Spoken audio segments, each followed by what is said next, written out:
growth therapy. We had a whole episode within an episode. Wait, oh my God. Oh my God. Spicy era. I love this. Oh my God, this is going to be great. Anyways. Plug yourself. Are we recording? Yeah, I just recorded. You just literally? Okay. I literally hit record. I just have to. So well, maybe that's still recording, right? Yeah, You're that's still recording. That's recording. I just have to say, we're going to, I don't know. Like, are you still awake? Are you still here? I am here. I'm still here. I got my red Solo cup. Okay. Water. I look like a frat boy with all you this. You kind of do look like a frat boy from like the South. Hey. Oh, you don't watch Love Island. I was like, you're giving Rob vibes. Okay, I'll take it. Is he a terrible human being? Kind of, but okay. he's getting a little at this moment in time because there's a new episode every day. He's not looking as bad as he used to. He's actually looking better than most of the guys. Here's my thing. We'll take a sip. Hold on. Have my water. I am wearing a shirt that says "I am a rich man," so there is that. It's adding. And he's vibes. a white man, so I would assume maybe he's rich. Oh. Well, that's always yours, like assumption. You're like, oh yeah, right. that makes sense, right? Right. Yeah. Because I'm like a poor white man. It's like you were born on second, and you still fucked up. Like what? You got all this, and then you went back. Okay. Anyways, I will say what cracks me up about Love Island. I love Love Island UK. Yeah, you were the first person I knew to ever watch Love Island. You and Rachel introduced Love Island to me because and Rachel went to go find one. She married a Love Islander basically. She did. He's a very sweet man though, actually. Yeah, but he was not really an Islander. No, we loved. I got Alyssa watching it. I love UK. Yeah, Love Island. It just cracks me up though because there's episodes every day. When you talk about a character like Rob and how he's changing in a matter of hours. Literally hours. Because these episodes are only, the entire season's only filmed in a month, but it feels like centuries. Oh, for sure. You know what I mean? And it's always so funny when then the UK ones, it's always like, you want to have a chat? It's like, you already had a chat with someone 2 hours ago. Right. And that man was your boyfriend. And now, 2 hours ago later, you're like, oh no, Jordy's not my man no more. It's Matt with the 3 T's. And you're like, what the fuck? It's like, it's such a whirlwind event that it is fun. But I have been told by numerous people that I should give the US a try. You should. Start with season 5 because homegirl Cassie has been on the pod. Okay. Who actually she's gonna be in season 6 too. She's gonna be a bombshell. She's coming out soon. I don't know when. I've been waiting for her to come out. Maybe by the time this episode out, she's already on the villa. Okay. But she's coming back on the island. I'm trying to have her. Would you ever? I know that we're technically too old. Even though I have to say, okay, I don't like to discriminate, but the people on there look kind of old. They're all in their 20s, but I was like, girl, you look like you're my age. Because the younger generation is they're looking like our age. Well, I feel like older Gen Z and millennial is one generation. We all look you can't tell us apart. Yeah, we all look 30. Yeah. This is crazy. It's really crazy to me. Yeah. It blows my effing But also mind. we look young. Yeah, they look. Well, okay. So I did have our PA on set because I was in Atlanta last month and she literally was like, wow, Rose, you're so young to be a producer. And I was like, how young do you think I am? And she's like, you're 27, right? And I was like, I'll just stay there. I was like, the fact that you think I look 27, that's good. Because as a white woman, I either age like a fine wine or a banana. So the fact that you think, I'll take it. I'm a Merlot. I'm a fucking chilled. I have to say I'm a white wine with an ice cube and a little splash of Sprite. I'll be 27. That's keep it perfect. Young. I'll keep it young. I'll keep it right. I keep it tight. Yeah. Sunscreen and agua. That's my secrets. Yeah. But I do love Island. There's just something about it. Just because if you watch it from a psychological point of view. Oh, I love to watch it a psychological point of view. Yeah, because it's amazing. Because I'm not actually caring for the love. No. I'm just Would you ever be on it? That's what I wanted to ask you. If I was hot, as of the cliche standard hot. Okay, and yeah. if I was single, I think I would. I really? think I would. Okay. Not this age stuff. Yeah, I think 20-something-year-old stuff would do it. Yeah, but I just had so much body dysmorphia. Yeah, my entire life since I was literally an infant. Right. That I don't. That would definitely have been a thing to stop me. But if I didn't have body dysmorphia, oh yeah. I feel for sure. I feel like if they would allow a 34-year-old, I would do it and I would wear a t-shirt. Just a giant t-shirt. And that would be it. I'd be like, this is my swimsuit. They need to just cast at least one person. One person that wears a one piece. Oh. Give me a girl in a one piece. A one piece. Give me a boy in a giant white shirt and swim trunks. Right. Give me one man Literally with one ab. Like, just give me. I want to see a Love Island of like actual possibilities.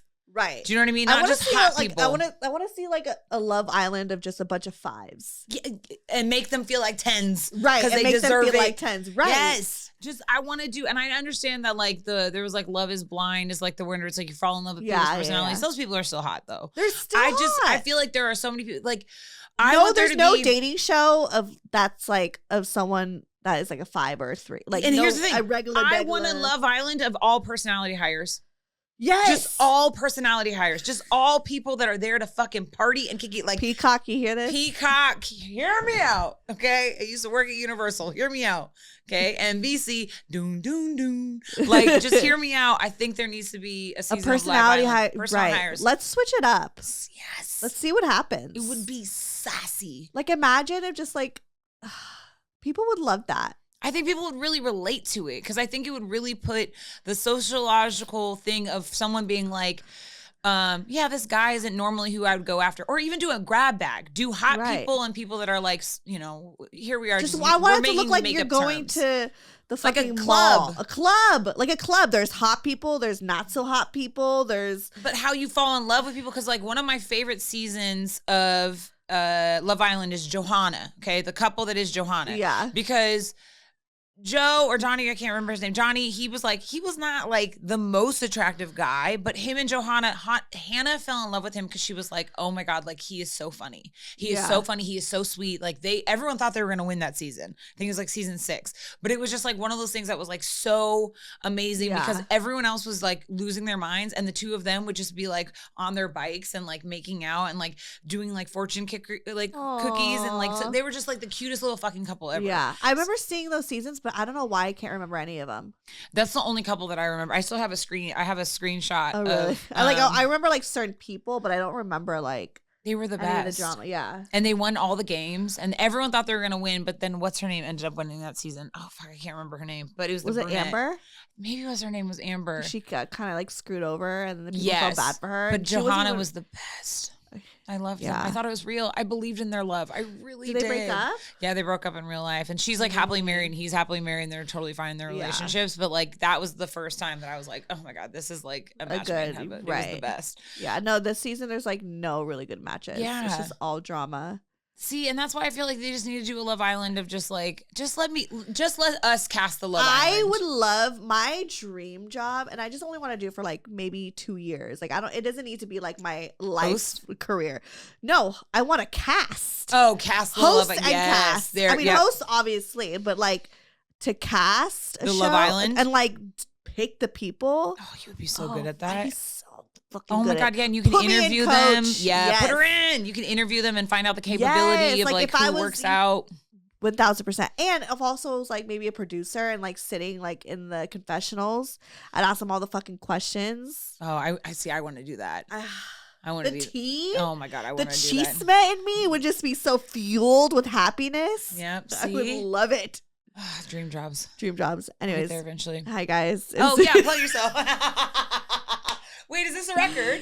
How long is this? 8:40. Oh no, we've gone like 19 minutes. Yeah, no. Hi guys, it is me.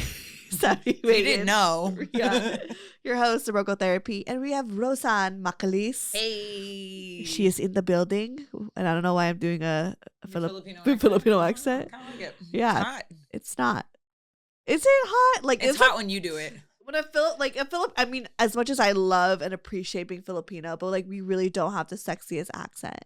I think Irishmen don't have the sexiest accent, but apparently Irish is a sexy accent. But to me, it just sounds. It's a sexier accent than the Filipino accent. Like no one's ever like, man, I really love talks their Filipino accent. to me. Yeah, like or like oh, I love their accent to someone who's like Filipino. Like it's not. When you do it, I just am like, oh, maybe is it? Do you think it's like underlining racism?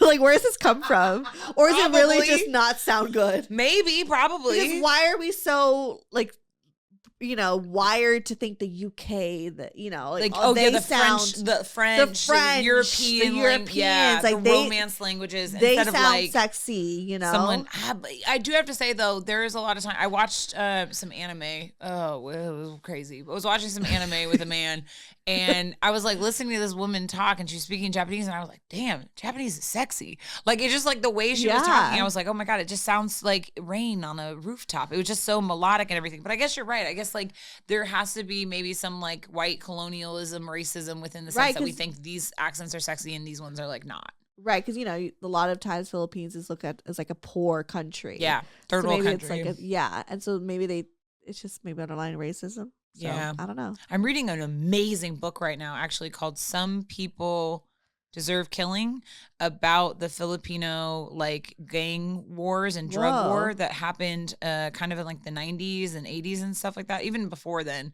But it's really great. My mom told me to read it. I'm like, it's the journalist. I can't remember Patricia. Oh, I can't remember her last name. But it's really good. It's about the Philippines, and it's about Filipino gang war and her being a journalist and being right in the middle, and like her watching she's on this story right now about how she this family literally. This drug lord came in and killed the entire family except one of the daughters and kept her alive and was like, so you could tell everyone in the town what happened. And she's like, holy shit, the gangs are here, like da-da-da. And like she's interviewing this woman, and I'm just like reading the book, and I'm like on the airplane being like, holy shit. It's not a lighthearted book, but it's a really fascinating, amazing book about the Philippines and the history of gang wars and drug wars. Well, welcome to the Filipino culture. Ally. You got you got your Pinoy ticket now. Yeah, I do. Yeah, between you and Clarice, I've got it. I'm like, I'm invited to the karaoke session. Exactly, the karaoke parties. That's the karaoke party. That's the equivalent of the barbecue. That's literally it's like a family party with like a karaoke. Yes, exactly. Yeah. Or like weirdly, like I always feel like one of the greatest parties I ever went to, like in high school, was like a friend who was Filipino, and it was a birthday party for like a 1-year-old, and I was like, damn, for a 1-year-old, and I was like looking around, and it was like it was going hard. Yeah, but I respected it. It was fun. Bust out even when Brian's family was here. I mean, they're not Filipino, but I was like trying to figure out how to entertain people when they're at your house, and you're like, and really like no one talks about this, but that's hard to do. It's really hard, and it's especially really awkward. when like not everyone like really knows each other, whatever. So it's just like my Filipino mind was like karaoke, but then I'm like, none of these bitches sing though. It would just be me on the karaoke, so I didn't do it. But like living your diva dream, right? But like it's not as fun when it's just you. It's fun. It has to be a group activity. Like who's next, right? And then but then when I'm singing, like, let me have my moment. Everyone shut the fuck up. I'm Beyonce, not Destiny Child. Right. Yeah, exactly. I was sit down. I'll let you know which verse. I will hold the mic out to you when I want you to sing the chorus. Right. But right now, it's just me, everyone. It's right here. Right. Same here. Literally, like that's the Filipino party, but you need an audience. Yeah, you do. Need to pass it around and like, take a break and figure out your next song. But I didn't end up doing that because I was like, it would just be me singing Britney Spears and NSYNC like the whole night. And I don't think people want to hear that. And you're like, any requests? I'm not taking any. I'm not taking any. I was like, do you guys have any ideas? Yeah. What is she gonna do next? And it was just, and it's just his family. So I'm also kind of like, I don't want to be like weird about it, Entertaining people is a really weird thing. I think it comes second nature to me just because of how I was raised and like what do you do when you just have like people over? Well, you've seen my parties. I always have activities. Yeah. I always have like, remember the Saint and Sinner party that I had? Yeah. And like everyone had like took out a piece and you had to do their saint thing or a sinner thing. Yeah, you're so good at activities. I have the activities. Remember when I celebrated my 400th month birthday? Yeah. And I had everyone had like a birthday candle and they get to do their own wish. And like, I had like write a letter to yourself. Like I love activities. Like I have the photo booth. I need to call you. Like, I got it. I'm like hosting because I'm like, I felt like, oh my God, it's my favorite thing, especially like dinner parties. Cause I was like, me and my sister was just here visiting and we were talking about how like I had this moment with my therapist like very early on. This is how I knew she was like going to be my therapist. My parents used to tell Claire and they used to take us to parties all the time. Like we went to bars, we went to clubs, we went to concerts. So they just took us everywhere. We were party babies. And they would tell us before we go in here, your mother and I are the only people in this room that actually like you, but it's your job to get everyone else to like you. And wait, what? yes. So they would like, this is Charles and Kathy used to say that to us as kids. Like, we are the only people in this room that like you, but it's your job to get everyone else to like you, right? And so I was like, okay, cool. And I'm telling my therapist this, and she's like, and you wonder why you ended up in entertainment? Like, you literally are like, hello. Like, you literally have to be just like, hey, guys, let's kick it, you know? Like, oh my God, everyone's having a fun time. Let's ask inappropriate questions. They wanted like, that out of you guys. They just wanted it out of so us. You could host. And they also just wanted us to be the kids that we got invited to things where kids were not invited to. Right. Because my sister and I just knew how to be very adult. Yeah. Like, oh, we're going to a dinner party. Like, we know exactly how to like, can't handle ourselves. It was a very Gatsby-ian childhood and stuff. And so that's why me and my sister can literally like talk to a brick wall. Like, we could literally talk to anyone. You could drop us in any place. Crazy. We can, like, my favorite thing is being a +1 at a wedding. I just went to a wedding with Clarice, and literally the bride was like, everyone kept asking, who was that girl in the green dress? She was like, I was getting random people to come out on the dance floor. I was like, come on, it's a wedding. You're so good at like group settings. I love it. Like, I'm good at group settings, but I'm a little bit more like, I just find my little security blanket. As you should. If I'm like drunk enough, then I can like mingle. Yeah. But then I don't like really drink anymore. So now I'm like, how do you do that? How do I do this? I think it's because you need a security blanket that will then take you to other blankets. Yeah. And just be like, let's go over here for a little bit or whatever. And then also I feel like people feel sometimes when they go to parties, you can end a conversation. If you just be like, oh my God, it was so nice meeting you. Like, I'm going to go get something to eat. Like, I feel like people think they just need to continuously small talk. And you could just be like, I just don't want to do this anymore. But I feel like I could small talk. I could talk to people. I could do small talk. Yeah. But you're like the life of the party. I want to get that tattooed on my butt. Like, you're literally the life of the party. Like, the world revolves around you, and that's like as when you like walk into a room. No, I mean it. Like, when you walk into any room, it's like, Rose is here. One, you're loud. Well, because you can hear me before I walk in. Exactly. They're like, oh, is Rose here? I feel the presence. It's like the glass of water in Jurassic Park, you know? And it just like shakes. It's because it hears my voice, and it's like, that's literally you. Yeah. And so, did you know that was like one of the most expensive scenes in Hollywood? Yes, because they couldn't get it right. Did you tell me this? Maybe. Because how would I have known that? I don't know. From Love Island? Was it Love Island that told you?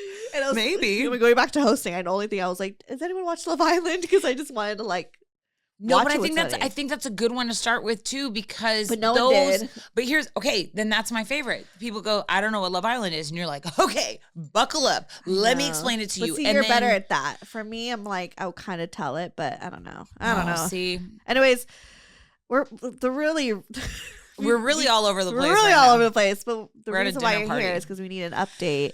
I didn't realize that so many people, a lot of people really going to be invested. Episode. I think it's because it's a more vulnerable version of me, because usually I'm just talking about like, you know, my slut days or my hoe days, and it's just like some guy. But now it's like Brooklyn's still in my life right now. So like, okay, let me just refresh. Okay, refresh. So I remember you came over, we did this episode, and literally like 5 hours later, you had to go fly out to Atlanta for work. Yes.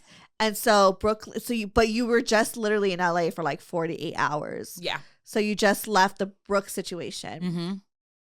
However, you're about to fly out to Atlanta. And Southern Gentleman is there. Is there and lives there. And works there with you. Yep. And so, and you know, and Brooklyn is back in Seattle, even though his name is Brooklyn. Yep. He's back in Seattle. Mm-hmm. And so, and I remember like I put the episode out a week earlier because you were telling me like, you're like, this literally is so different. Like, this is it was outdated information. It was old news. Yeah. Like, you felt like so much has happened since. I was like, it's so crazy. Because I texted you on my way to the airport, and I was like, no. The episode, I was like, I'm embarrassed by the episode. I've never done this to you. I know. I've never done this to you. You pulled a Nathan on me. I pulled a Nathan on you to be like, I don't want this episode. Yeah, well, because, I mean, I don't know if they know, but Nathan, for one, sometimes doesn't let me put out episodes. Or he'll be like, can I just hear it first before you put it out? Like, he's like a high maintenance girly. And like, that's he fine. needs to approve it. He Yep. needs to hear it first. He needs to like, I need to talk See him the optics. through. Yeah. Well, like, he just gets anxiety that he thinks it wasn't good enough, or he said something wrong, Aww. or he just whatever. And I'm like, and I have to like walk him through. I know he needs therapy. I have to walk him through and be like, what you said wasn't bad. Yeah. This was just simple. Oh yeah. And I was like, and actually this was very funny. I had a great time at this part. Yeah. And he's like, oh, actually, yeah, it is funny. He's like, okay, put it, Yeah. He like needs to hear it just to like. It takes a while because I think, we got over it. Well, obviously you got over it quicker because it is your podcast and it is what you do for a living and you're an amazing host and you have an amazing podcast. It's been around for like 8 years. It's great. I love this podcast so much. So like you never give up. Never give up. Never fucking give up. Never gonna give you up. Never gonna let you down. Okay. What is that song? Why do we know this? What song? Because it's like literally the song that trolls people all the time, where it used to be like they used to release it where they have like a link of like someone died and you click the link and then it would just be that song. For some weird reason, it's like in the ether. It was started off on Tumblr. Okay. But it's very I'm much. like, I don't even know the name of that song, but I know But this you know song. that song, yeah. Yeah. Who even sang that song? But I don't even fucking remember. Anyways, go back to your story. But because of you've been on this podcast and you have it, we've gotten over, and I have also gotten over that I'm going to say the wrong thing, and I've said the wrong thing on this podcast before, and it has bitten me in the ass before because of like all the shit with Moscow and everything. Like, I mean, I basically had to out myself about my own sexual assault because I fucking lied on this podcast because I was so embarrassed by it. Right? Like, but you're gonna. That's It's normal, but it's normal. But that's the Right. thing. And I think that in this day and age, people are always looking for something to be like, I got you. Like you said the wrong thing. I got you, and it's unfortunate, but Yeah. like you just kind of you got to let it. You're just like, you know what? I said it. Maybe I don't mean it anymore. It's totally fine. So I had texted you. You sent it to me, the audio. You know me. I can't even listen to my own episode. So I was like, I'm not going to listen to the just audio. listen to 2 times speed. It's not as bad. Oh, okay. And I'm talking really fast. Yeah. That's fine. That's what I do when I edit, because sometimes, especially when it's like certain parts and I'm talking, I'm like, oh, you're like, it's 2 3 times speed. speed. Let's just get through this part. Yeah. That's a great thing to do. Yeah. But then I kind of like slept on it, and then I was like, you know what? There was a lot of truth in what I said about me and Brooklyn's situation. So I'm just going to let it be, because I think it was like really matter. And there's also a lot of things in that episode that I was completely fine with. It was just literally the stuff about Brooklyn that I was like, ooh, I might have jumped the gun a little bit, which I'm openly to say, like, I feel like you didn't though. Maybe, I don't know. Maybe I'm just so caught up in my world that when like, even when you or Nathan or even Tyler, who's been on the show, they're like, I just feel like I said too much. And I'm like, you just said what happened. Like you know, but, yes, but I understand that, like, but even just acknowledging what happened is the scary part. thing.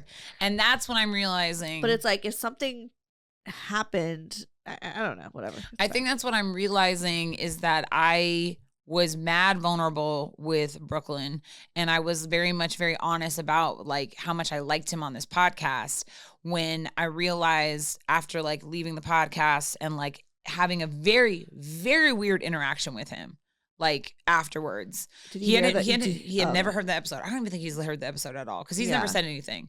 I doubt he's heard the episode, because he's over here. Yeah. But it was this interaction where I was just like, oh, I maybe thought this was something else than it was. And I had to like, no, I actually don't like him. No. What was the interaction? He basically, it was a combination of things where we had been texting, and so he had said this thing. We were like texting, and I was like telling him like, oh, the hours are going to be really crazy. Like, I'm not going to be able to like be as like, communicative, like just being communicative about not being communicative. And he was like, okay, that's cool, and he like made this comment.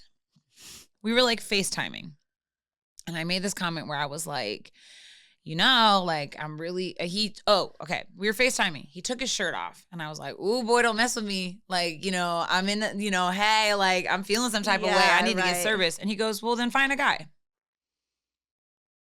Thank you. And I was like, okay, fine. If that's what you're going to be like, then fine. Okay, fine. Not saying that we were monogamous, not saying that we were like, you know, and I just, you know, he is the man who currently occupies my vagina. We are fine. We're kicking it. We're having fun. But he said that and it just rubbed me the wrong way because I was like, even if you were fucking other girls and I was fucking other guys, why are you going to bring them in this conversation? Why are you going to say, like, it just rubbed me the other way. And I just was like, I don't like that. And then we had to have a whole conversation about it. And I kept telling him, I was like, I don't want to talk about it. I don't want to talk about it. I don't want to talk about it. And he basically like dug it out of me to basically have me talk about it, where I was like, I didn't like you saying that because first of all, you act like you don't think I know that? Like, yeah, I can go fuck whoever I want. But I was like trying to be sexy with you. I was like, we're FaceTiming. I was trying to like flirt. Like, why the fuck would I felt rejected? You shut me down. I don't like that. Right. And made a weird, not just like no. It was like weird it was comment. a weird passive. Bless you. Claritin clear. Sorry, I just had to put it in there. For real. But this weird passive aggressive thing where I was like, bro, I'm obviously trying to be like, we FaceTime and I'm in a hotel room that is the size of a studio apartment in LA. Like, we trying to get freaky deaky. Like, right. So it was very weird. So that turned me off. So at this point, I had been in Atlanta for like 3 days, but I hadn't seen this other gentleman yet because it was just like I was doing all this prep work and it was like things. And I go to work. So keep in mind, this is in the back of my mind where I was like, Brooklyn said some weird shit. And I was like, okay, fine. We talked about it, but I just kind of was like, I told you I wasn't ready to talk about it. You made me talk about it in the moment. Like, I didn't like the way that it went down. So it just kind of ended that conversation. And so then I see Southern Gentleman and we like lock eyes from like across the room. And it was just like, it's back to like where, yeah. I was butter. I melted. I just was like, holy shit. There was a moment where we were talking and people kept trying to come up to us and then being like, what? Nope. Like they just like we were just having a normal conversation. Like we weren't even close to each other. We were like as far away as you and me. But like you could tell people were like, oh no, this is. Because the connection me and him have is just so like it's fireworks. It is intense. It is just like you can't question it. So me and him hang out. He was like, do you want to go to a baseball game this weekend? I was like, yeah, I would love to go to a baseball game. I just love to like, can we just like be normal? Like I would just love to kick it with you, you know? And like we hadn't seen each other since we broken up. We hadn't really talked since we broken up. And he was like, I thought it'd be weird, but like, you know, now that I see you in front of me, like I know we're in a good place. I know that we're good. Yeah. And so we went to the baseball game and it was so lovely and it was so nice and it was so sweet. And we were able to like enjoy each other's company. And like I'm like sitting next to him and then I like kind of, you know, I get like slumped this way and he like puts his arm around me just naturally. And then of course I like lean my head. Tell me why, Brooklyn. He must have felt it. Men do not have intuition, but boy, do they know when these things end. This man texted me, I miss you. Out of nowhere. Out of effing, this man has never texted me this in her entire life. I was like, you feel another man in my body. You told me to go find another man in Atlanta. I fucking went and found another man in Atlanta. I found a random man in Atlanta that opens my door, who treats me like royalty, who fucking takes me to baseball games, and even though I'm a little feminist, treats me like a fucking Disney princess that I want to be secretly treated like. Choke me and kiss me on the forehead. Like it was wild. It was like Brooklyn knew. Men they have instincts. They have instincts. They don't have and that intuition. Instinct is when you are moving on. They just know when a woman is moving on. They just know. Yeah. So I was like, miss you too, because it's true. I did miss you. But I was just like, and I had this like weird feeling and I hit up Alyssa and I was like, man, this makes me feel so weird and everything. And Alyssa was like, I think you're fine. Like you're single. Like you owe none. These men don't owe you shit. Neither of them owe you anything. You're totally fine. And then I was like, okay, well, we're gonna, you know, the baseball game's over. Like, I'll take you back to the hotel. And I was like, well, come with me. And he came to the hotel room and we were just hanging on the bed and we were just like, just watching fucking Shark Tank. And I just kind of looked over at him and I was like, I might regret this. And one thing led to another and we rekindled and it was very amazing. It was just very like, we didn't need to say anything. It just felt like it was just like everything is building up for it. And it was just such beautiful like reconnection that we were able to have. Yeah. And immediately we finished, and it was almost like he could read my mind, because he was like, I know that we're not back together. He was like, I know this doesn't mean anything. I know that this, and it was like I immediately like started like tearing up, because I was like, fuck. Like he was like, and well, because in a weird way, I was also like, I need that. Because I'm not ready. Like, I love him. I absolutely love the Southern Gentleman. He is the best boyfriend I've ever fucking had. And he probably will be Jamil. My first love was a prototype. And I think literally Southern Gentleman is the real one. Like the adult prototype. Like that man, he is genuinely literally, I was like on the phone with him today, and I was just like, man, the worst thing about you was your ex-girlfriend Rose. Like, you were perfect. Like, you were just, and he was like, nah, I'm not perfect. And I'm like, no, but you, like, for me, it's just, I realized in this relationship with Southern Gentleman, and in this whatever fucking situationship I am with Brooklyn, is I have severe commitment issues. I have really bad underlying commitment issues that are keeping me from potential happiness. And it's really scary because I'm watching it happen in real time at a point in my life where I'm like, I'm 34 years old. I know, I do believe that love comes when it needs to come and arrives when it needs to arrive. But I'm like, I can't be acting like a 20-year-old. Like, why am I still, like, I've been carrying these commitment issues for fucking ever. And it's still, I don't know why I'm getting so teared up. They're still there. It's still so wild. And it's like, I needed Southern Gentleman to say that, because I think he knows. And he even said, he was like, once we broke up, he was like, I was able to focus on myself. He was like, I was able to like work on myself. I was able to like, I needed us to break up too. Like, he saw the benefits of both of them, of us doing that. So it was really nice. So we were able to enjoy that moment. We went to bed. We hook up again the next morning. The music was playing, and then all of a sudden the music on my phone stopped playing. And Southern Gentleman was like, what's that? And I like lifted my phone, and for the first time, Brooklyn trying to FaceTime me. And I was like, nothing. I was like, nope. I was like, out of sight, out of mind. I was just like, and I was like telling my friend Clarice, I was like, I'm not built for this life.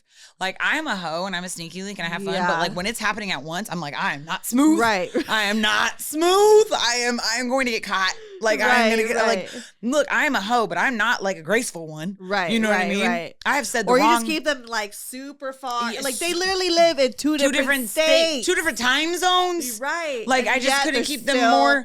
It's still clashing. Still figuring out ways to like mess up my life and my happiness. I'm like, just let me have my moment. But so basically all of that to say, Southern Gentleman and I have rekindled our relationship. It is very beautiful. It's very amazing. We're not expecting anything of it. I think that he knows that I'm single. I know that he's single. Like, we're just like really glad to be in a really healthy place with both of us right now. We make really good friends. Like, he's just a really good guy. I just really like him as a person. I hurt him. He's forgiven me.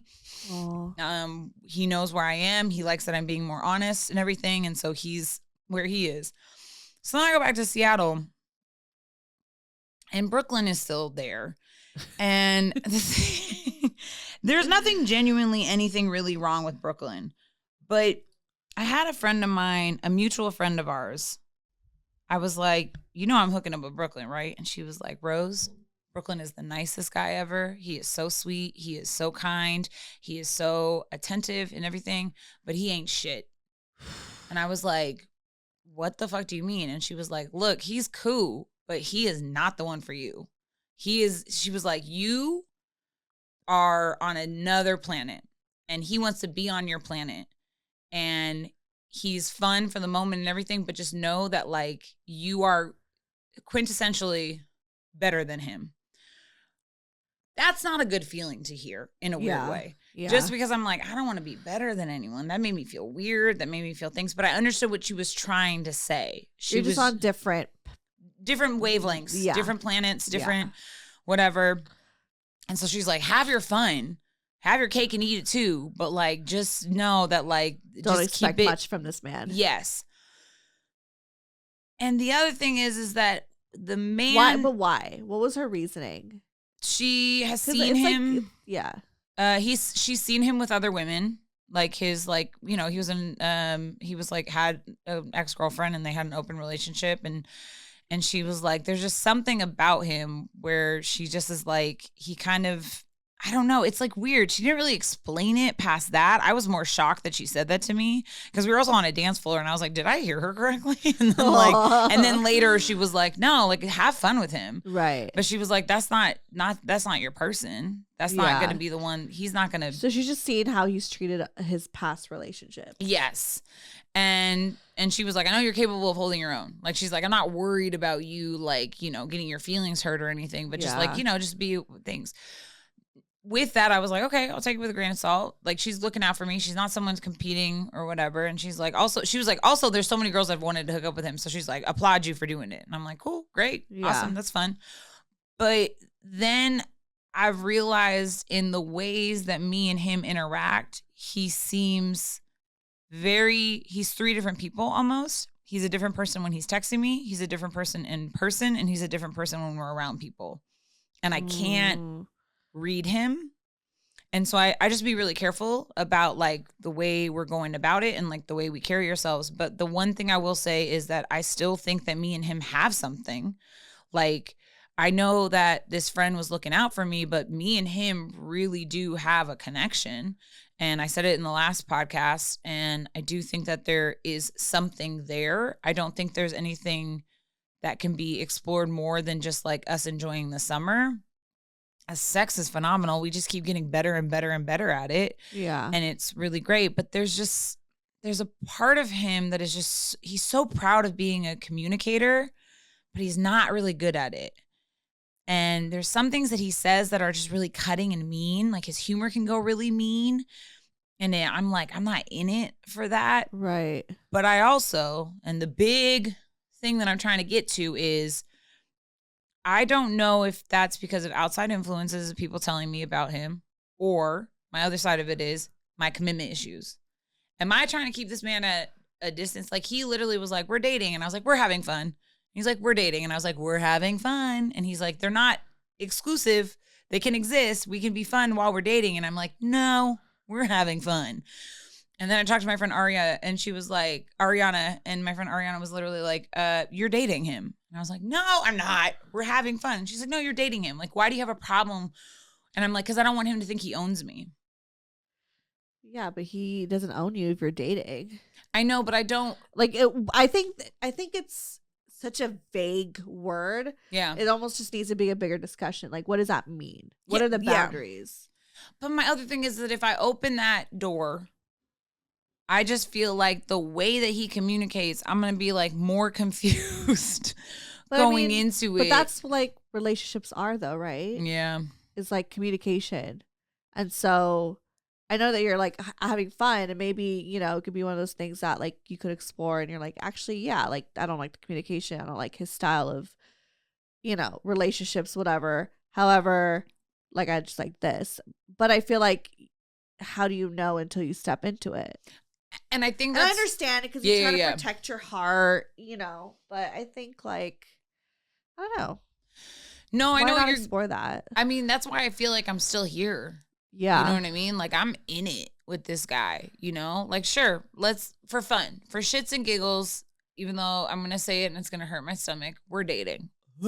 Fine, whatever. Well, okay, let's dive into that. Why does it make you want to throw up? Why did you have that reaction?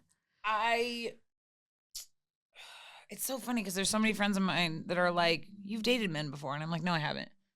I've been in relationships. Like, I've had boyfriends, but I don't date men. And they're like, what about those guys that you've entertained? I've entertained them. They were fun. Yeah. I don't know what it is. And again, this is something I'm trying to work on in therapy here, as well as my other therapy. Yeah. That is part of my commitment issues, where I don't want a man to think he has control over my time, my money, my mind. Why be so fixated on, like, you know, a man having this and that of your time? Why can't it just be like, this is a person, you know, without the genders or whatever, like someone, you know what I mean? And it's not even like you're giving away your time. You're not like, that's not, no one really thinks like that in a way. Like, you know what I mean? Unless you like, I mean, maybe they are like very controlling or demanding, but like not every guy is like that. You can't assume that like every person is going to be that way. No, I know, but I can assume that I'm going to know how I react to every person because I'm the common denominator with every man I interact with. And I just know that there's this part of me that just can't let go of certain relationship expectations that like, and you know, like, I don't know what it is about dating that really has me in a tizzy where I'm just like, no, I don't want that man to think he dated. He doesn't get that. He meant nothing to me. Like it's this weird thing that it's self-protection and it's just, I don't know. I'm like, it's there's so many layers and I'm still trying to figure it out, and please comment below for all your opinions. But like, you know how I'm very weird about the fact that I'm like, there's only 4 men that I've given the title boyfriend to, and that's it. Those are it. Yeah. That is a title. You should be proud of yourself. It is an amazing thing to be Rose's boyfriend. You should be so fucking lucky. I think dating is another title that I'm just like, you're not lucky enough. You weren't here long enough. Oh, you think you get that? Oh, you think you get to like claim me? Like, it's one thing to have sex with me. That's fine. There's a lot of men who can say they have sex with me, but you think that you can like, that you got to know me, that I got to be vulnerable with you, that I shared you shit? Like, oh, you think you know me? Why have so much pride in that? What does that like do?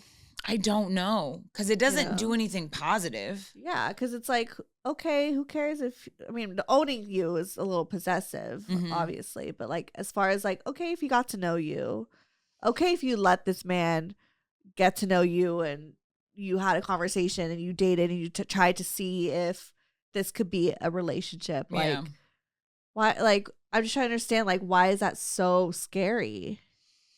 I don't know. Because it's really, if you just think about it, it's so simple. It's so simple. It's so simple. I mean, you let friends, you know, you could easily make friends with just anybody. But friends, it feels so different. Yeah. And you know me, I have a very, like, people see me as a social butterfly. Yeah. And I'm out in these streets and I'm a party animal and life of the party. Like you could look at it as just that though. Because with dating, like this is how I look at relationships and dating in general, is like dating is building a friendship first before getting serious. But obviously with romantic intentions. But it's really just building that friendship. Yeah. You know? And again, like, you don't know if someone's a good friend or, you know, a good person, whatever, until you get to know them. And you realize, okay, I need to create these boundaries with this person because, you know, they're only this type of friend, or I don't want to go any further, whatever, you know? But like, how would you know someone is like worthy of that boyfriend title until you really like date and get to know them and just look at it as like that. You're building a friendship. And I feel like, I don't know. No new friends. No new friends, yeah. But I don't know. I just think for me, that's what's helped me in the past. It's just simplifying it, because really it's what it is it's just unnecessary pressure that we're putting on ourselves because of trauma, you know? It comes from something. But I guess what I'm just trying to say is like, don't rob yourself of like just taking things one step at a time and getting to know somebody. There's nothing wrong with that, because you could learn to back off whenever you want to. Yeah, but yes, you're right. And I do think it's me. I just don't want to get hurt. And that's 1000% what it is. Yeah. I just don't want to get hurt, and I don't want to be embarrassed by, like, I used to always use this analogy of, that was really hard with Moscow, by being like, I don't want to pretend that I'm the only one on the rock. Like, you're on this island with me. Like, if a relationship is an island, like, don't act like I'm by myself. Like, bro, you here with me. You be on the other side of the island. Yeah, I think because like, you're such a like loyal ass like bitch. It's like, it's so black and white almost, you know, where it's like you either just don't really give a shit about somebody, or you're like, I fucking like, I will do the most. So I understand where that comes from, but I'm also kind of like, but it's okay for those gray areas and those moments to be like, we're just becoming friends, building a friendship first, obviously with romantic intentions, but just like, I think what made my relationship with Brian, so I don't know why I want to cry, but I think I saw your eyes, but what made our relationship great was that I was like very intentional with taking one step at a time. Yeah, I wasn't trying to rush. I wasn't trying to just like assume things, whatever. I was just like, if this, like, let's master being friends first and how that feels, and then we could continue to like being in a relationship and mastering that, and then okay, let's move in together, let's master that before we get married. You know what I mean? It's like just mastering every level to see like, okay, I'm ready to take the next level, like, are you with me or not? And I think that's a part of just like the journey, and I think that like dating is important. I think that you shouldn't just like rush to just jumping into just relationships, and I think that's where a lot of people like go wrong, is because there's that like excitement, right? So you just want to jump into that and do it and be all in, but sometimes it's okay to just become friends first. And I think to me that's what I look at dating as. It's like we don't have the pressure of anything else. That's just like, we don't got to share finances, we don't got no kids, you know what I mean? Like, let's just build this friendship and relationship and see if we like it. No, I appreciate that, and I think you're right. I also just think that because I hold easier said than done. Yes. There's and then and I know this is the hill that I don't want to die on. I just know that this is inherently in me from past traumas and from everything. But like for me, like I love that you use the friendship analogy and example, because friendships do mean so much to me. You know what I mean? They mean the world to me. I fucking ride for my friends. You know what I mean? And I could be friendly with anyone, but like everyone knows I have a very close, like, it was my birthday. Right. That like the close knit small group of real birthday party ever. It was a great one of like friends, like ride or die best friends. Yeah. And I sometimes, I'm going to say this and people are going to hate me in the comments, and that's totally fine. Sometimes I don't think men are worthy of that. Why? Is it like, look, I'm all about feminism too. I'm all about like uplifting women. And I know a lot of men ain't shit. I'll be there with you.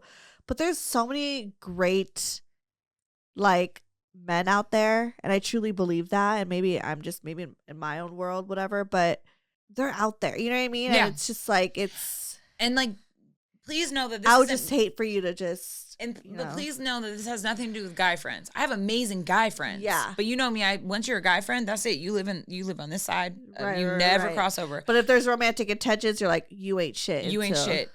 Because so I was back home in Seattle, and I have two guy friends who have actually one of them's married, but two guy friends that both have women in their life that both said, do I ever need to worry about Rose? And I was like laughing, because I was like, absolutely not. Are you kidding me? Like, I ride for you even more because you're married or dating one of my best guy friends. Like, girl, I got your back. Like, when I go out with your man, I am like karate chopping every woman. Like, I got you. So there are guy friends, but when it's a romantic man, I'm like, yeah, you ain't worth shit. You ain't worth the amount, because I also feel like there's that's your defense mechanism. 1000%. My wall has gone up. Like, I don't blame you for feeling that way, But there's just something, and I don't know what it is, but there's just something about Brooklyn where he says things, and I'm like, you don't get to say that. Like, you're getting like he is the man putting his feet on my couch. Bro, you just got here. Like, see, you made that face because you know the analogy I'm trying to make. Yeah. Like, you're getting far too fucking comfortable thinking and expecting something of me. And I'm like, no, I'm not like that. And he's like, yeah, you will be. And I'm like, no, I'm not fucking like that. And he's like, but you will be. Like, can you just hear me? You're like, we're dating. And I'm like, we're having fun. We're dating. Shut the fuck up and just let me be like, Rose? He's well, now that you're saying it like this, is he saying it in a possessive way, like, oh, we're dating, versus being like, how do you feel about our situation right now? Do you feel like we're in you know what I mean? Like, I feel like there's It's a middle ground. It's not possessive. But it is this weird, like, you're not setting up the question. Okay, so for example, right? So at the very, very, very, very beginning of me and him hooking up and meeting was in April, right? Yeah.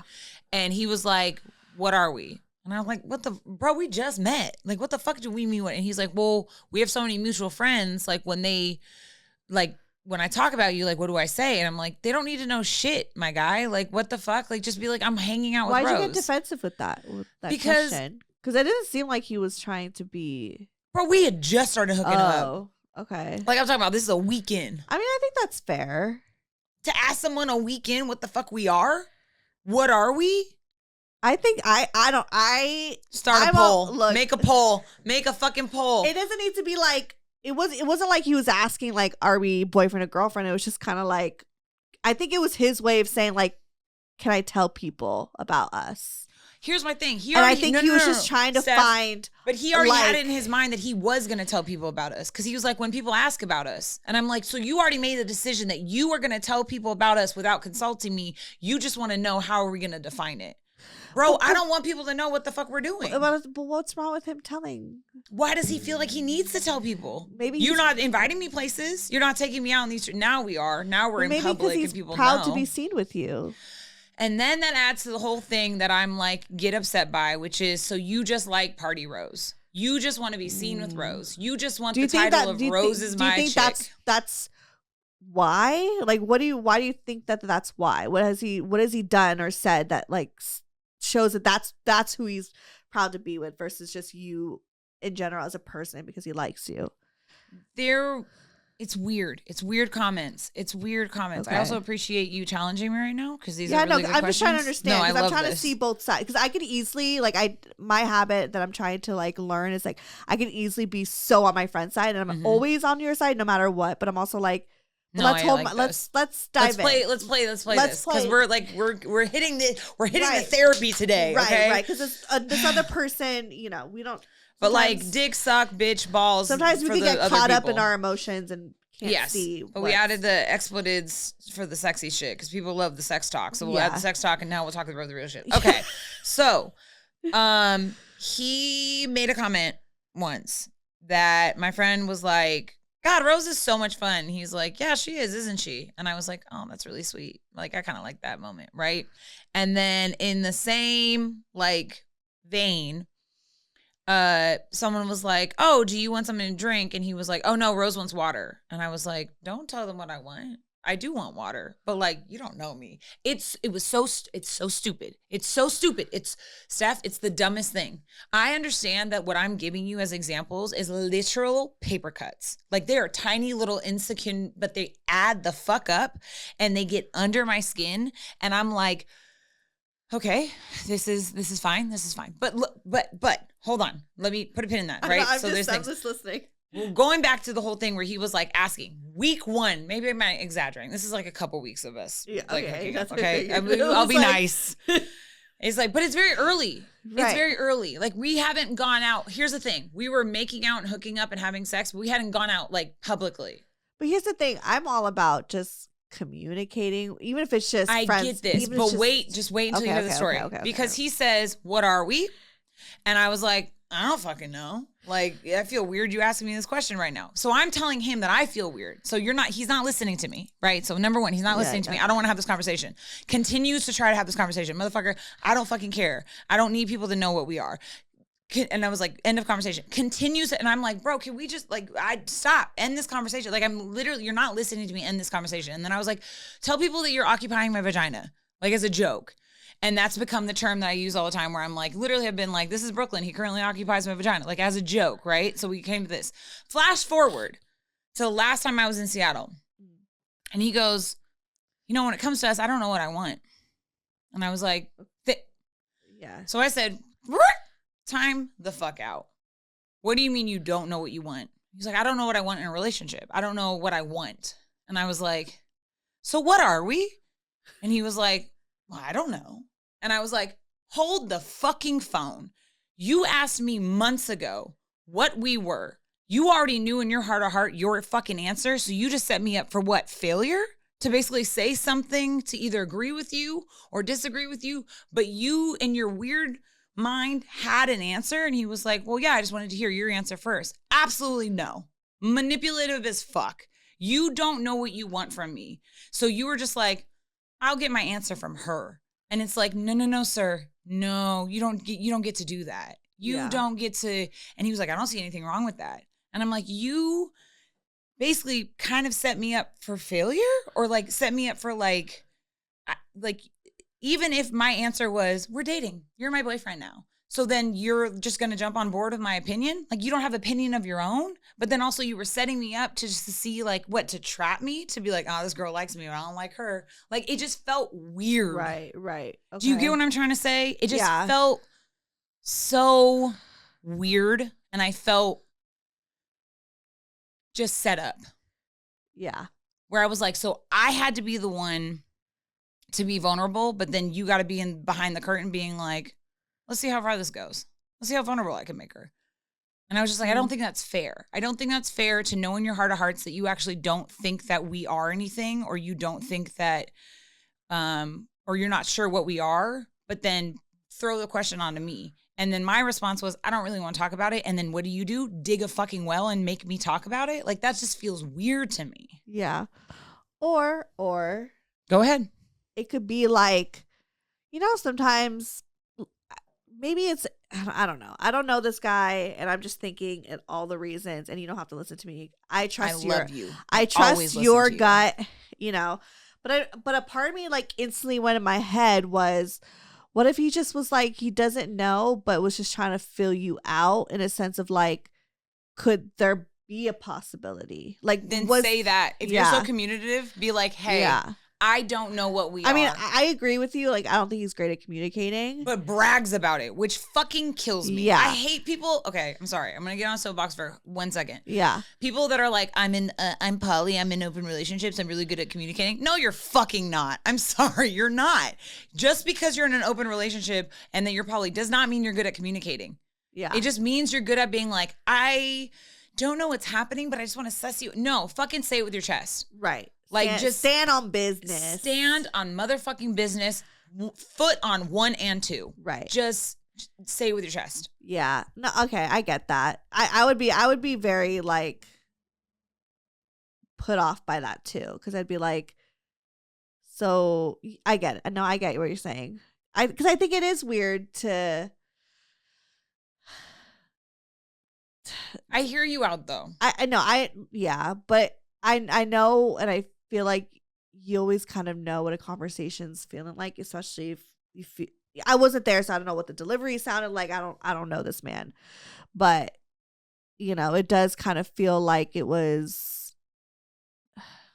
I mean, it just it sounds like he just wanted to see how you felt, and then he would like kind of go off of that. And I don't know if that's like. It's like almost kind of like it's almost like that's his commitment issues coming out a little bit, almost, or whatever trauma or insecurity in that moment. That was, I think, shed a light on that, where it was almost, maybe you don't feel like either could be he's playing a game, yes, or he's just insecure and he just feels like, I think it's actually insecurities no matter what. I think he's just insecure and kind of needed probably some validation. He probably doesn't feel like he could, that you would reciprocate the feelings. It could really be anything. I don't know this man, but I feel like it's not a direct, like, it's not black and white to me. Yeah. Okay. Is what I'm saying. I mean, I trust your gut. You know the man better than me. You were there. You know what I mean? I don't know. Right. But you were there in the situation. Yeah. The delivery, I do. Mannerisms, all that stuff. But like for me, it just seems like I don't think it was a deliberate, like, asshole move. I just think it was very gray area. And it almost just feels like he just doesn't know how to maneuver himself with a woman like you, or maybe with any woman, but with you specifically is how I immediately read it. Get it. is how I immediately read it. Yeah. No, I hear you. And I will say, like, these are, keep in mind, these are isolated incidents and also paper cut moments. Yeah. I still don't like the whole, like, to find a man that to me is another insecurity again being highlighted. And I think it's just because maybe he's intimidated by you. I wonder that sometimes, which is why what comes to my other point, which is, so these are isolated incidents. These are paper cut moments. For the most part, he's genuinely overall a decent, really good guy. He's a really good guy. Like I told you, my friend literally prefaced it by, he is the nicest man ever. Yeah, he doesn't seem like an asshole. He's not an asshole. He does have, as my sister would say. He just kind of seems clueless. Yes, and as my sister would say, a touch of the tism. Like he just is a little, and it's very crazy. Claire came up with this brilliant. It's very, like, there are things about him that I really... It's like he does things that are socially weird. Yes, and a little off-putting. Right. So you're kind of like, so that's why I think it's confusing, because you're like, is it a touch of the tism, or are you... Or is this really you? Yeah, like... And like I told you, he has 3 different people. I swear to God, the man I text and the man that's in front of me are 2 different people. I honestly was like, I don't even like that just off the bat. I had a dream once where I was like, oh, the Truman Show Rose is the fact that I've been texting a different man but dating or like seeing Brooklyn. Like, right. It's just weird, right? So then why do you see yourself with him? Like, why do I don't see myself with him. Okay. You just have a good connection. I have a really good connection with him. I don't see myself. And the sex is good. And the sex is good. And the connection's good. I just think what happened is that when I went to Atlanta and rekindled the Southern Gentleman, I just realized, I remembered my worth, and I remembered the fact that I am that bitch and that I am incredible and I'm the shit. And also being on set really helped, because I just like thrive on set. Like set is where I belong there. Me too. That's how I always feel like when I'm doing something like that. Like, yes. Yeah. Being on when someone's like, you have like 10 minutes to solve 20 problems, and you're like, yes, give me a clipboard and a pen and a duct tape. I got this shit. Like, and I love set, and like people love me on set because it's just like, it's Camp Counselor Rose. Like, I just want to have fun. I'm enjoying myself. So it was like Camp Counselor Rose. Yeah, they're really, I was joking that I was at BMF summer camp. But like there's that being on set and like having the rekindling with Southern Gentleman like ignited this part of me where I've been doing really well, and then this part was just like, oh fuck, like it just hit me over the head where I was like, I am that bitch. I am fucking incredible. I'm doing dope shit. And that's when then I went back to Seattle, and I was just like, okay, Brooklyn is this really cool guy. Could he fold into it? And there's just this part of me that is like, 20% my commitment issues, where I'm like, I can't even say that I date this man. I'm obviously dating this man, but I can't fucking say it because I have commitment issues, and it literally makes my stomach hurt when I say it. And then the other 20% is me being somewhat of a mean girl and like keeping him at a distance and popping off on him when he says something that makes me feel uncomfortable, because I'm like, what the fuck are you doing staying here too long? And then 60% of it is me actually enjoying this man. Like, actually, without a doubt, being like, he's fucking tight. He's really dope. He's a really cool guy. He's smart. He's very clever. He's very kind. I love making out with him. We'll just make out for hours. It's just so much fun. But I'm trying to figure out where me being the problem begins and where him and his problems begin. Because they seem so, it's hard to tell. Yeah. It's hard to tell if I'm being defensive in a good reason. Like my cave brain, like intuition is being like, no, Rose, you have to have a little more of a defense up. Like Southern Gentleman, I'm butter. I'm just like comfortable. But like with Brooklyn, I'm like, oh, and I'm like trying to figure out if it's because if what he's doing is real, or is it socially awkward? Like I'm trying to understand his percentage right now. Yeah. And so I think that's where I feel like dating comes in, right? And building that friendship. It's like,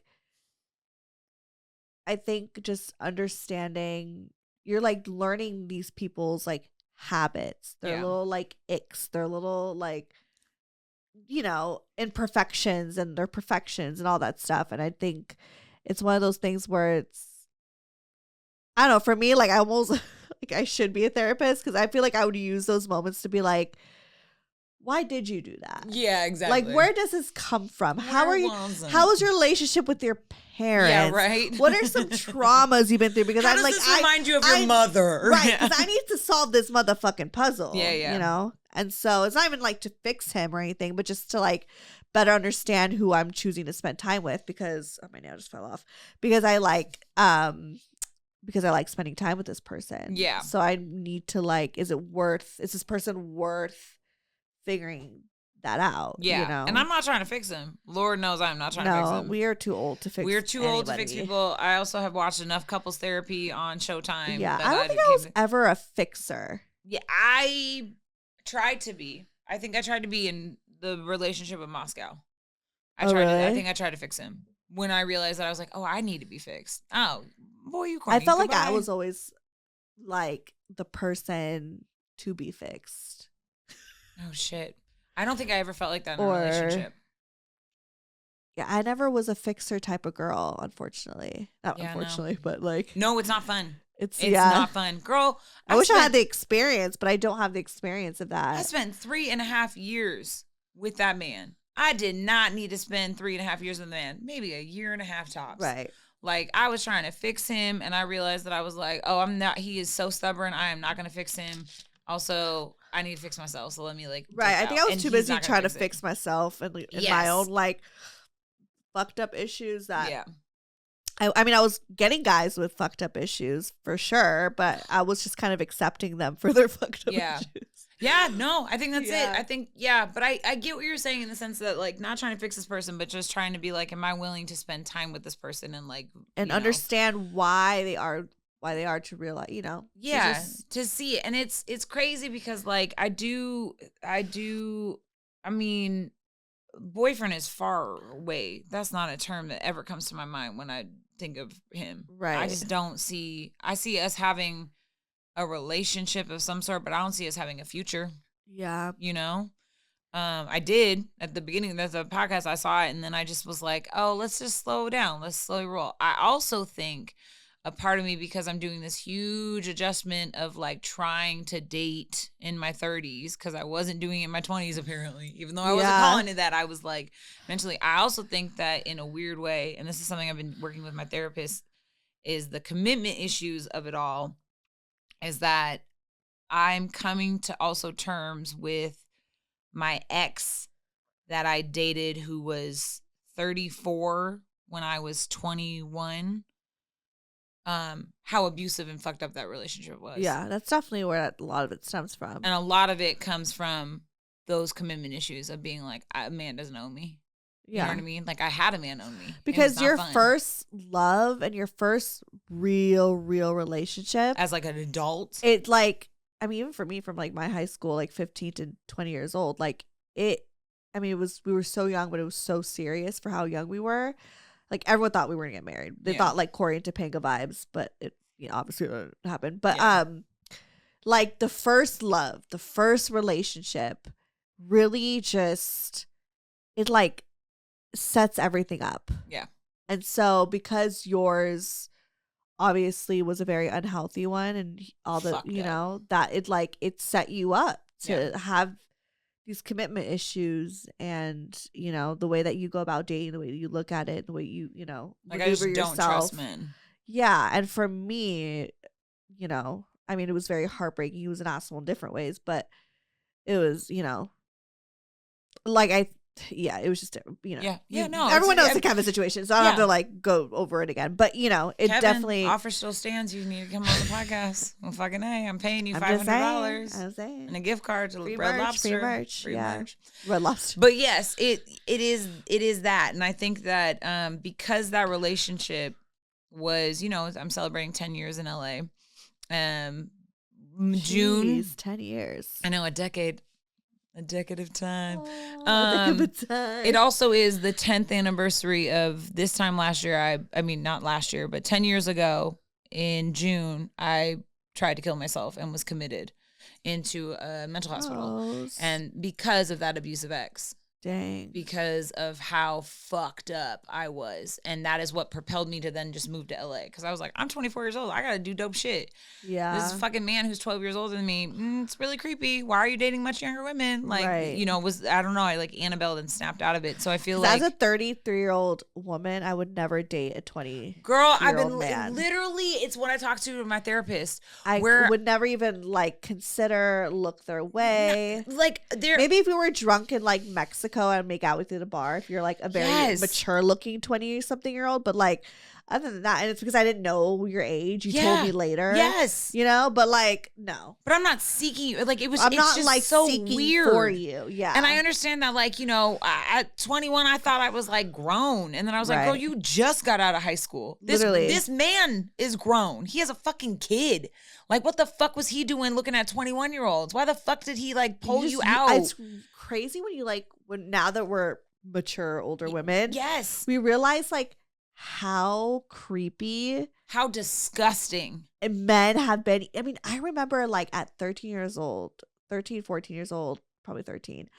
I was walking home from somewhere and I went into the house and I was by myself, but some like guy knocked my door and he was an older guy and he was just like, just want to say like, you're very beautiful. And I was just like, okay, bye. And I like I don't remember what happened. I kind of blacked out. Nothing like obviously dangerous happened, but I was just like, gotta go. Like I was like, my signals were like, close the door, lock it, you know. And I did, and I was just thinking about that recently, and I was like, that's fucking creepy. It's disgusting, but that is just being a girl. That is just like, I'm a 13, like 14-something-year-old, like what business you have over here, my guy? Get the fuck out of here. I barely know how to spell. Like, get the fuck up out of here. It's why there was a woman on couples therapy that had this amazing session with Orna, love Orna.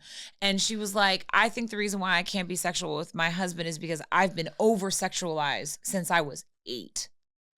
And she grew up in New York. And she was like, you know, I was a latchkey kid. I was on the buses by myself. She was like, the amount of times that a man has groped me, the amount of times that I've been flashed on a bus, like the amount of times like men would just be like wolf whistling. And she's a fucking 12-year-old. She's like, I can't be sexual with my husband because I've been exhaustedly sexualized since I was told. And so it's like, it's just fucking. Oh my God. I just remembered another thing. It was like a family wedding. And like, it was somebody's like cousin. I don't know. But he was there. And I remember I was 8th grade. It's like summer going to like 9th grade. I'm not even in high school yet. And I remember he was like looking at me, like smiling. And like, I mean, not gonna lie, at that age I like felt pretty. Yeah, you know? No, because we don't know any better. I'm like, oh, like I'm getting nice. attention. I'm getting attention. I mean, nothing ever happened, but like looking back, I'm like, that was inappropriate. So inappropriate. Like, I am 14 Yeah. years old, motherfucker. Like, you shouldn't even be looking or flinching my way. Yeah. You sick fuck. It is what it is. It's just, and I'm at a family event. I'm not just like out in the fucking like. And out in these streets. Right. Oh God, no. And that's what happens. And I think that like, there's a lot of parallels happening where I'm like, I'm now the age he was when he started dating me. And I feel very weird about that because I'm like, oh, fuck, I am 34. It's like that Demi Lovato song. Yes. Finally 29. Yes. Yeah. And then just being like, shit, you know? And like, look, I'm not putting all that on to Brooklyn because I know that I'm capable of having healthy relationships because like me and Southern Gentleman, like we rekindled and like I love that man. And like we good. We're in a good position. But Southern Gentleman was my boyfriend, so I feel safe. That feels like, oh, I already know what you are. I could put you in a category. Again, I know I'm being very black and white about it. I could put you in a category, but there's this thing about Brooklyn that I just can't put my finger on it, but it doesn't click. It doesn't seem we have something, and I'm not trying to mistake in the fireworks for genuine foundation. But I'm just, I don't know. I'm trying to be nice to him. I'm trying to be not so mean about it and like aggressive as I sounded probably aggressive on this podcast. But I think I didn't really didn't realize how deep my commitment issues were until I was faced with this man. That's why he's in your life. Hmm? That's why he's in your life. I guess so. It almost seems like he matches your commitment issues almost. I think in a different way because in a he's different poly. way. Yeah. He's usually poly. And not that every poly person has commitment. Yeah. No. But like, I just think, but it seems like he's not a very healthy poly person. Like it doesn't seem like he's even great at communicating. I mean, yeah, it's very. So I don't know if he's even. It's very. I mean, when I found out about it, I was like, really? You're like, you like that band? I don't think you like their music. Name 3 of their albums. Like, right. It just didn't feel like. Right. I don't know, but I'm having a fun time. And I think that that's the part that I just hate is that everyone else is telling me to define something that I just know to be fun. okay. Like, that's my other thing is that Brooklyn and I are having fun. And it really hurt my feelings. Or not hurt my feelings, but it really frustrated me when he was like, shut that down. And he was like, no, we're dating. And I'm like, should we agree on that? Yeah, you know? feel like I agree. I agree on that in a sense of like, if that, I didn't realize maybe that was his delivery off the bat. I just thought maybe you were just getting straight to the point. But like, if that was his delivery, I don't like that because it really should be an agreement, you know? But then again, he did ask you, what are we? Yeah, he did. And I told him, you're the man currently occupying my vagina. And then he hit me with but we're dating. And I was like, so then why'd you ask a question if you already know the answer to? That's just weird. I think that's weird. I think that's setting someone up. Because he's not good at communicating. Yeah, that too. I think he was trying to communicate something. Yeah. But it like was done incorrectly because you really shouldn't just be like put a label on it without having a consent and a mutual agreement. Yes. This is like, did you even ask me if I even want to date you? Yeah. You know, like, did you even ask me how I feel about just dating you? Yeah. Or just fucking you? Or what I even want in the future with you? Like, those are the things that matter. Like, yeah. It's not just like, I'm putting a stamp on it because he's the man. No. Yeah. Like, we're 2 people in this. Yeah. So I don't like that. I mean, and that was the thing is that even when he gave me the opportunity to be like, well, are we? I answered it. Yeah. And then if you want to revisit it, then yeah, sure. Let's revisit it. But I just know that my communication issues are don't be so defensive immediately. Don't be like up in your guard and stuff like that. But it just, look, I am having fun with this man. And then there was a moment where it wasn't fun anymore. And now I'm trying to get back. I'm trying to see if we can get back to fun. That's all it is. Like that's how long I'm exploring it for. That's how long I'm going to stay. Maybe we'll get another update. Maybe he'll just be, you know, a fucking book on the shelf that we just read about and laugh kiki about. Right. But I'm just going to try to see if we can get back to fun. Yeah. Just enjoy the moment. Because I love being single. Put pressure. I know. I'm good at it. You know, you add pressure when it's not needed. I know, because I'm so stupid. No, you're not stupid. I can be very silly. You're just a beautiful person with some beautiful traumas. Go in, poet. Okay. I know, that was really cheesy. But I mean it. Like you know, right? I mean, the traumas obviously are unfortunate, but it's like it's made you who you are today. But I just don't want you to, you know, I don't want it to like affect you negatively. Yes. And it's a good thing. It's a good thing. To not, you know, be easily swayed into whatever. But it's also, you don't want to like have your guard up too much. Yeah. You know. Being safe about it. Yeah. I really want chicken nuggets. Let's go get you some chicken nuggets, baby. Okay. Well, plug yourself.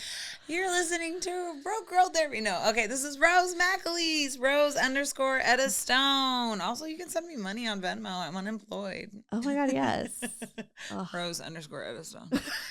I'm kidding, but also like, but I'm gonna do that just to see what happens. I saw a girl put her, girl put her Venmo in her Bumble, and I was like, ooh, that's kind of smart. It's kind of smart. That. Why not? I mean, who knows? Send me a penny, you know. Maybe I should start putting that like in my profiles. You do it if you just want to donate to the cause. Donate to the cause. Broke Girl Therapy is a nonprofit. It really is, and there's really, the profit is not non. Yeah, you know, it's not non. You know, it's a non. But yeah, anyways. Follow me, Stefanie Maegan, or go to BrokeGirlTherapy.com. All that shit is there.